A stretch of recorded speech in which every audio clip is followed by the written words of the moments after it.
Hey G fans, today I'm starting up the excuse me, the last of the Godzilla the game videos.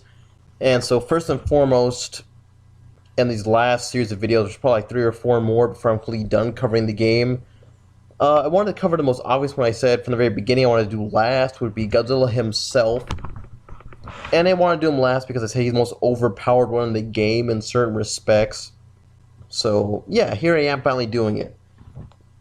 So unlockability, don't be a jackass. He's the main character in the game, basically, so yeah, he'll be easy to get as soon as you start playing the game. First thing you start off with. And unlike every other character in the game, I mean, you can't play as him during invade or defend mode, the actual Godzilla, but he has his own special mode, go ashore mode. So yeah, he gets all that potential to unlock himself.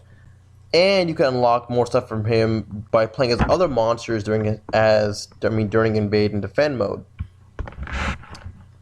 But so let me start with the basics, which go to his looks. And basically, anyone who knows this Godzilla knows this looks like the Heisei Godzilla, obviously. And as the creators have said, it's mainly 1989 Godzilla from Godzilla vs. Biollante. You can tell because of the long neck, the stern-looking face. It definitely most resembles that version. It doesn't look too much like a later incarnations like 1993 and 1994. But yeah, Godzilla looks freaking great in this game from any angle, really. And thank Christ for that, right? I mean, he's one of the best rendered characters in the game. And yeah, he looks fucking cool. And just to showcase it's a 1989 version, they basically only used the Godzilla roars from the 1984, 1989, and 1991 Godzilla vs. King Ghidorah era, which is fitting for for the game, and it makes plenty of sense. As far as Godzilla's moves and combos, he's fucking good.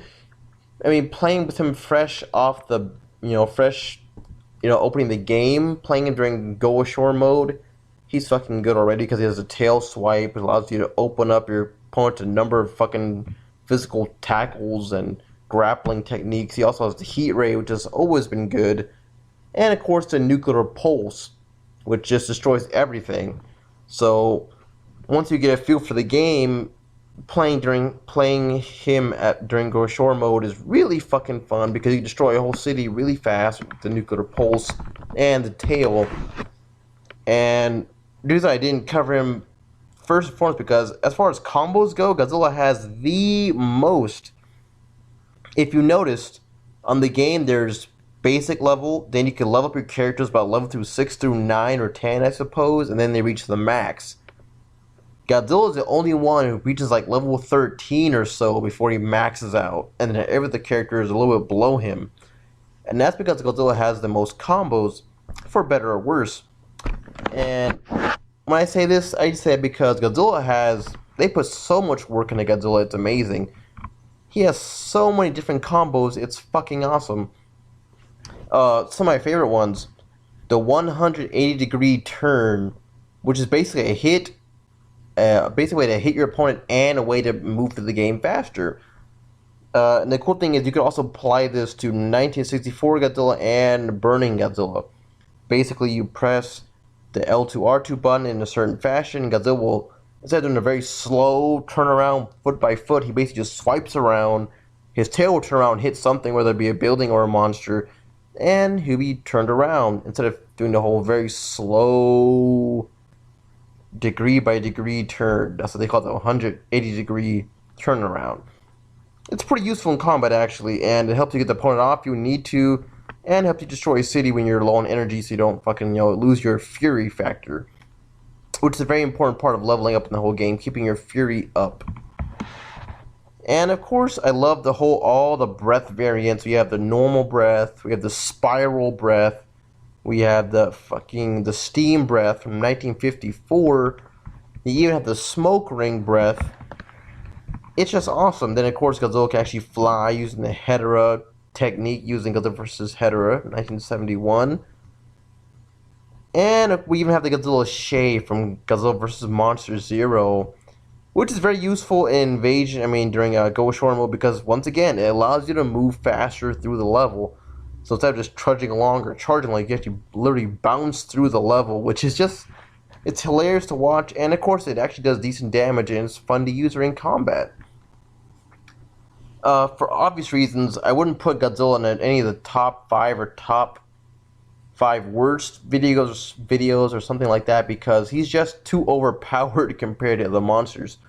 Not to say he's invincible. Godzilla can be easily beaten by plenty of other monsters like King Ghidorah, Destroya, Mechagodzillas, and Gigan, who are faster than him than he can fire his heat ray.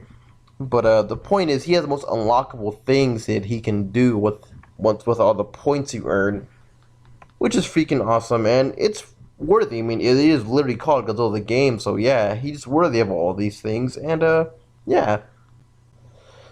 So of all the things they did right and did wrong with the game, Godzilla himself is freaking fantastic, and I'm very, very, very happy about that. I'm very pleased. And what can I say? That is the very last monster I had to cover for this video breakdown. Godzilla is very awesome. And like I said, a lot of the things you could earn with him do carry over. Or, I mean, you could earn 2 for 964 Godzilla and Burning Godzilla. So, yeah, it's very interesting to learn the different combos. And, well, not the most strongest person in the game, he is definitely one of the strongest for the nuclear pulse. Obviously, he shoots things from far away. The heat ray, which is very powerful. And, of course, just his melee ability is freaking amazing. But that's all for Godzilla, guys. At least for Godzilla the game. And next time I'll do the top 5 and the top 5 worst monsters in the game, in my opinion. Stay tuned.